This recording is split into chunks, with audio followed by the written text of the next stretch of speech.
Welcome back to another explainer. So today we are unlocking one of the absolute coolest geometric puzzles in all of math. It's a problem that literally stumped humanity for centuries, and it sits right at the core of calculus. We're going to explore the definite integral, taking it all the way from a really chunky, rough approximation to absolute mathematical perfection. Let's get right into it.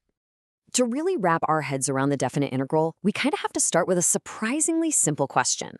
How exactly do we calculate the precise area under a continuously swooping curve? I mean, from basic geometry, we already know how to measure straight-edged shapes, right? Squares, triangles, rectangles, easy. But what happens when the top of our shape isn't a nice, neat, straight line, but a curve that is just constantly changing its slope? Finding the exact area of that space? Well, that requires a completely different approach. And this specific shape perfectly illustrates the problem we're tackling. In a lot of our mathematical sources, this figure is actually called a curvilinear trapezoid. Just imagine a flat figure.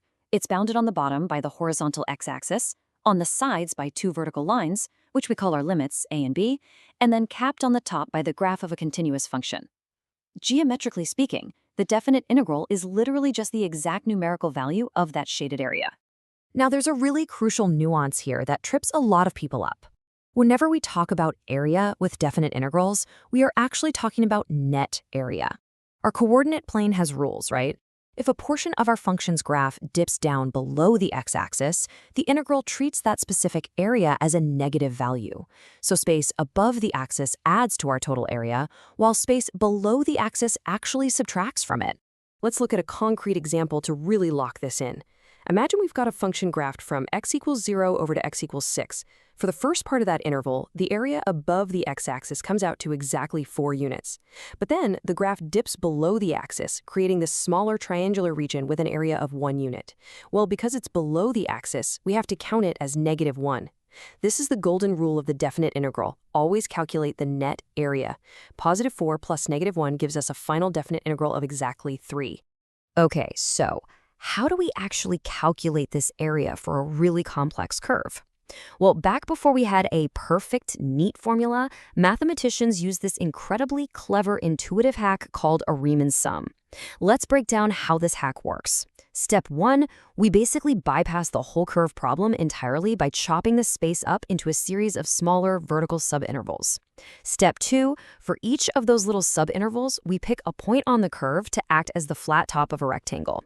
And step 3, we just calculate the area of all those individual rectangles and add them up. You can actually see how the smooth curve gets approximated by these blocky rectangles.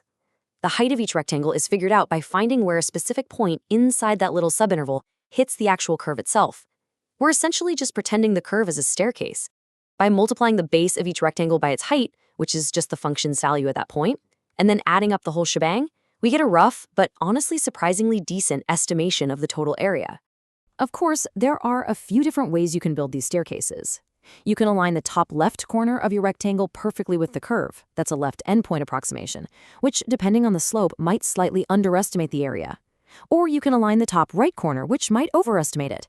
You can even just use the exact midpoint of the interval. All of these methods give us a Riemann sum. But as you can probably tell from all the little gaps and overlaps, an estimate is still just an estimate. It's not the exact truth.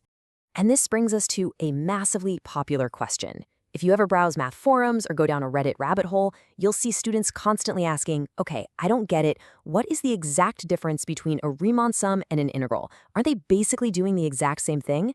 It is such a common, understandable confusion because, yeah, they are incredibly closely related, but they're fundamentally distinct. The visual difference is actually pretty striking. With a Riemann sum, you're dealing with a finite number of rectangles. It's chunky, and it leaves these little pockets of empty space, or it overhangs the curve. It's an approximation.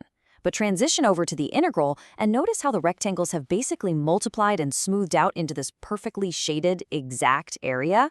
The journey from that chunky approximation to that perfect smoothness, that is where the absolute magic of calculus happens. And here is the exact magic trick that makes it possible. To get from a chunky Riemann sum to a perfect integral, we push the limits of infinity. We literally take the number of rectangles, which we call n, and we just crank it toward infinity. And at the exact same time, the width of all those rectangles, delta x, naturally shrinks closer and closer to 0. We're slicing the area into infinitely many, infinitely thin vertical slivers. Which leads us right to the climax of this explainer, and the absolute answer to that huge Reddit confusion. The definite integral is formally defined as the exact limit of the Riemann sum as the width of those rectangular subdivisions approaches zero. A Riemann sum is finite addition, but a definite integral, that's what happens when you take that addition to its infinite, absolute mathematical limit. It completely transcends approximation and becomes the perfect exact net area. Now, I know exactly what you're thinking. Adding up infinitely many rectangles whose widths are practically zero sounds super profound, but it also sounds absolutely terrible for my Tuesday night math homework. And you'd be right. Doing that infinite limit process manually every single time you hit an area, it is wildly, agonizingly impractical. But fortunately, we have a shortcut. And oh man, what a shortcut it is.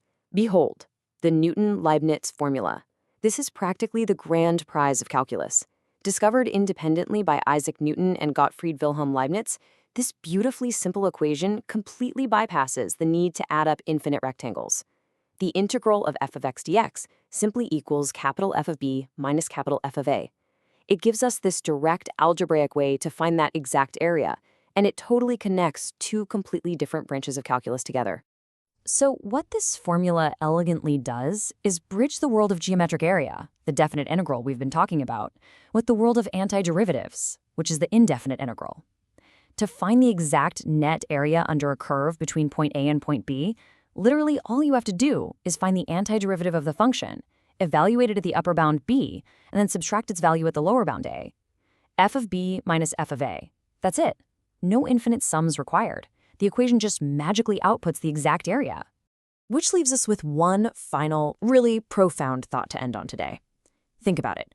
If the area under a curve is solved by using an antiderivative, that means finding an area is actually the exact mathematical inverse of finding a derivative, or a tangent line. But why? How are the geometry of area and the geometry of slope perfectly opposite sides of the exact same coin? Well, pondering that question is exactly what leads us to the fundamental theorem of calculus. But that's a topic for our next explainer. Thanks so much for learning with me today, and stay curious.